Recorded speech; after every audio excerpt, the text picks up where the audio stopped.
Hello everyone and welcome to my channel, another video about clinical pharmacy practice. And in today's video I'm planning to continue telling you how do we tackle our day as clinical pharmacists, a day in the life of a clinical pharmacist at the hospital.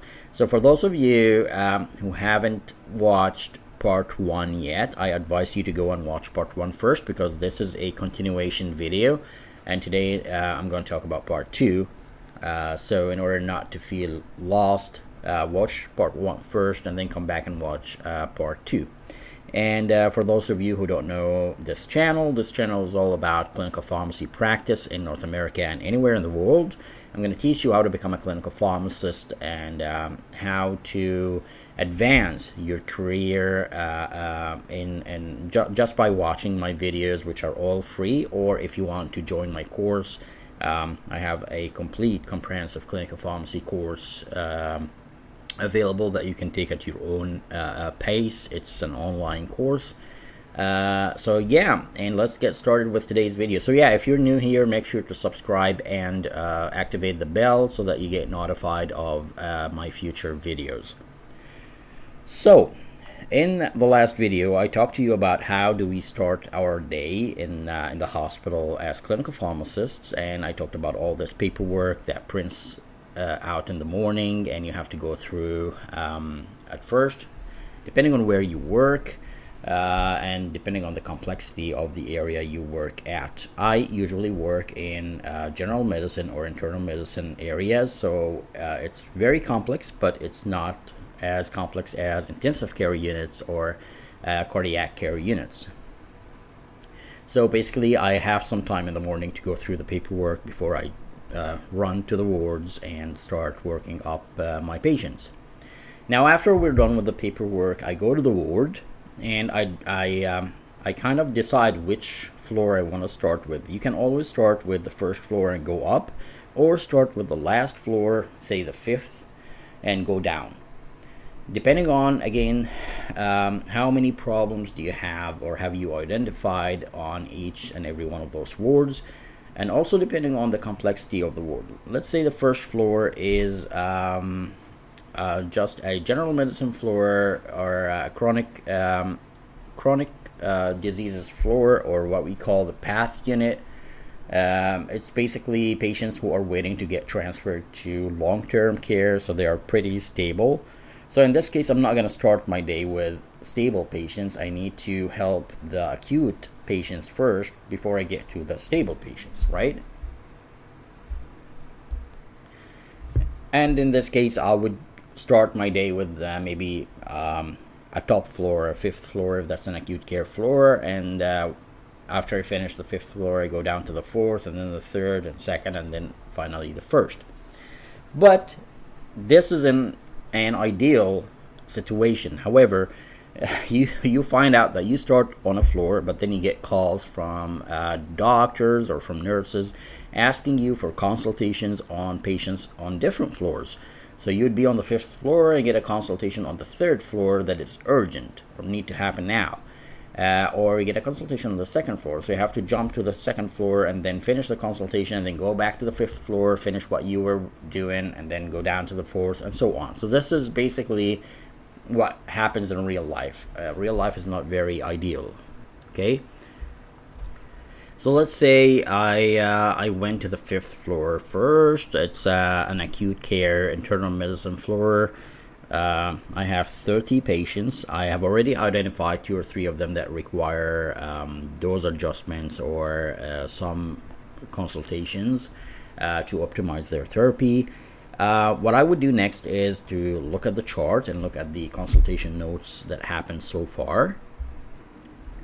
So first of all, as you walk into the ward, let me describe it to you.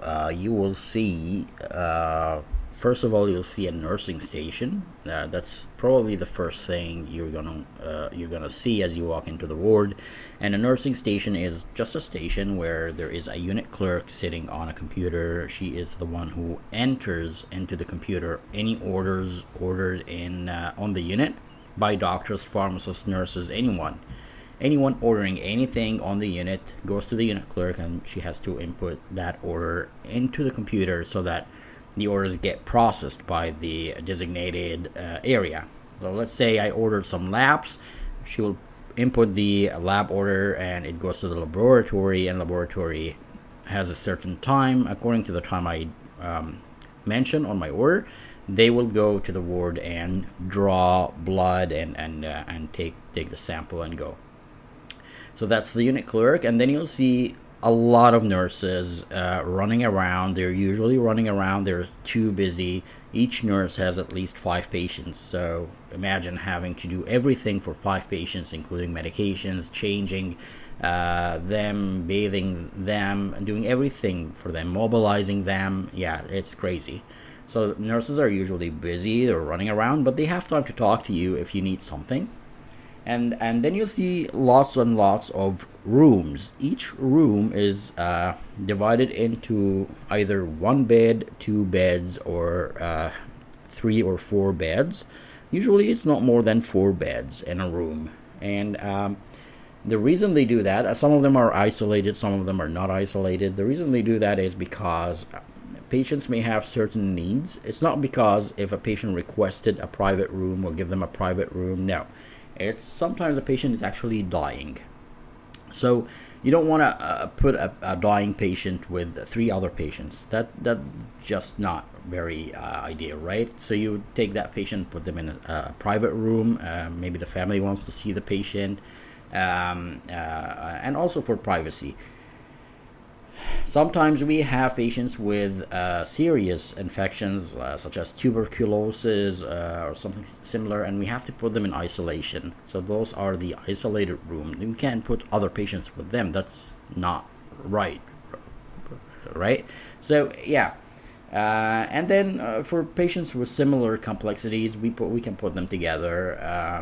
Let's say we have to on the COVID floor, for example, we can have 2 or 3 COVID patients in the same room if they are stable and not very in a very serious stage of COVID infection, and so on.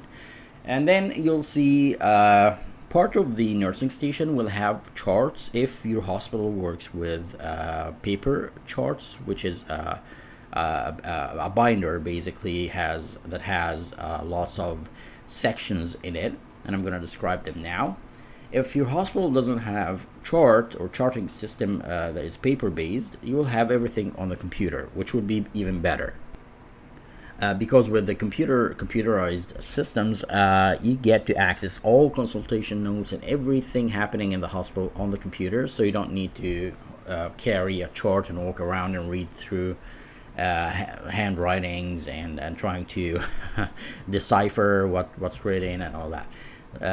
I've worked in both systems, and I do prefer the computerized hospital systems over the charting system, the manual charting system. But it is what it is. You don't know where you're going to end up in your practice, so you need to know both. With the charting system, now the chart is, like I said, it's a binder, a big binder that has the patient's last name usually on the chart, and the room number, so that you get to make sure that you have the right patient before you start reading. Sometimes you have patients with the same last name, right? Say last name, a very common one is Smith. You can have 2 Smith patients in on the same ward, but this one is in room 12, this one is in room 22. So just to double check before you open the chart, and then once you open the chart, you'll see the first name as well, and you see more information such as birth date, so you can identify the patient well and know that this is the one you're looking for. The sections in the chart are too many, so you'll see a section for orders, new orders. So any order written by a doctor or a pharmacist or a nurse or anyone in the hospital would be in the order section. You'll see a section for the MedRec, so medication reconciliation on admission. You'll see a section for ECGs, a section for laboratory results, a section for consultation notes. So every doctor coming in and looking at the patient, examining them, they will write a consultation note of their findings. and that's every single day the doctor comes in. So if you want to review a chart, you have to go all the way to the end to look at the very first admission note, and then start going backwards to see every day what happened, what notes does the doctor have on the patient, is the patient getting better, are they getting worse, and so on. As a pharmacist, you need to look at mainly the consultation note section, the ECG and laboratory section, and of course the order section, and the med-rec section, the medication reconciliation section. There's also an allergy section at the very beginning of the binder. So these are mainly the 5 main sections that you will be looking at, but again, sometimes things come up and you have to look at other sections, but I'm not going to go through that now. There's also a section for what we call the MAR, which is the medication administration record. So all the previous MARs from the previous days would be there, but today's MAR would be with the nurse because she's administering medications today, so it cannot be in the binder. But for the previous day and all the other days through admission will be there. So if you want to make sure the patient received a certain medication at a certain time, you look at the MAR and you can tell because they sign on that particular time and date that they gave this medication.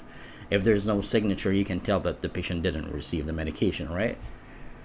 So that's another important section. But yeah, besides that, usually you don't need to look at other parts of the chart, but you will need to look at the computer too, because there may be some consultation notes from previous admissions to other hospitals that wouldn't be in your chart. Your chart is only about this admission, but it's not about previous admissions. And for that information, you have to look at the computer system and gather information from previous admissions to see if you're looking for a certain thing. And I want to give you an example.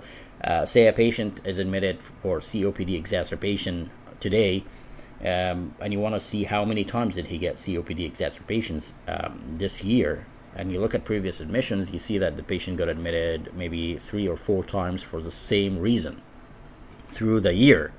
That means the patient is not optimized for COPD treatment. And you look at the treatment, oh yeah, they are missing some treatments, and you start optimizing their therapy. And that's how we know, right? The patient keeps getting hospital admissions, and maybe the patient doesn't know that they're not that they're doing something wrong, and they don't know the importance of the therapy. So now you have to counsel them on that. Well, this is just an example, but there are other examples too. And then once you look at the notes, you look at the consultation notes, you can look at the labs. Everything will be on the computer too. Lab results, if microbiology is important, if the patient is admitted for infection, you look at the microbiology report. Let's say the patient had a blood sample drawn and had a urine sample. Both of them came back positive. Now you have to treat with antibiotics. If they're already on antibiotics, you have to reassess the antibiotics. Are they actually proper therapy or not? Because now you have susceptibilities on the microbiology report, and so on. So usually it takes about an hour at least to work up a patient, and that includes going through everything and including the med-rec and talking to the patient sometimes and counseling them. It can actually go over an hour. So if you work 7 hours a day because you have an hour of break, usually a full-time job is 8 hours, you take an hour of break, so 7 hours of work a day, and each patient takes at least an hour, you should expect that you will only see 7 patients a day. So it doesn't make any sense to get over 300 patients on your list, but you only see 7 patients. That's crazy, right? It doesn't even make sense. How is that possible? But it is what it is. It is that reality, and you can tell why so many healthcare professionals quit during COVID, because the workload actually tripled. Lots and lots of patients. Suddenly we see that influx of patients to the hospital, and we can't see all these patients. And patients are dying. Patients are in critical cases, presentations that need intervention right now, and we're just running around. We're working double shifts. We're doing everything we could physically and mentally, but we're unable to save all these patients. So lots of people ended up quitting during COVID because of that, mainly the huge workload, which continues, by the way. Well, COVID didn't go away. It's slowed down a little bit, but it didn't go away. But we still do double or triple the work we used to do 2 or 3 years ago. But yeah, well, this video is over 15 minutes now. I don't want to bore you. There are a lot more to talk about, and I'm gonna have to do a part 3 of this video. So, okay, I'm gonna end the video now. Let me know in the comments if you have any questions, or how do you tackle your day as a clinical pharmacist wherever you are. And let me know also if you want me to talk about any specific thing that you want to know about as a clinical pharmacist, or if you're planning to practice clinical pharmacy anywhere in the world. I will help you out. And stay tuned for part 3. Thanks for watching, and have a great day.